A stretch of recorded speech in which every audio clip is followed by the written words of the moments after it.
সময় চুপ করে থাকার বিষয়টা তোমার উপর অবধারিত করে নাও, ফাইন্নাহু মাতবাদাতুন লিশ-শাইতান, কারণ এই কাজের মধ্য দিয়ে শয়তান বিতাড়িত হয়ে যায়।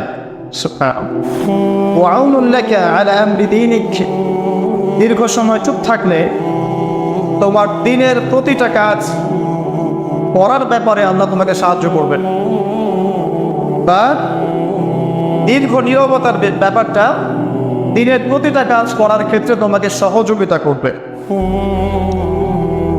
আমি বললাম জিদনি ইয়া রাসূলুল্লাহ, ইয়া রাসূল সাল্লাল্লাহু আলাইহি ওয়াসাল্লাম, আমাকে আরো বাড়িয়ে দিন, আরো কিছু বলুন, আরো কিছু ওসিয়ত করুন। ক্বালা, তিনি বললেন ইয়াকা ওয়া কাসরাতাদ দাহিক, সাবধান থাকবে, বেশি বেশি হাসবে না। ফাইন্নাহু ইউমিতুল কানিব, কারণ যারা অধিক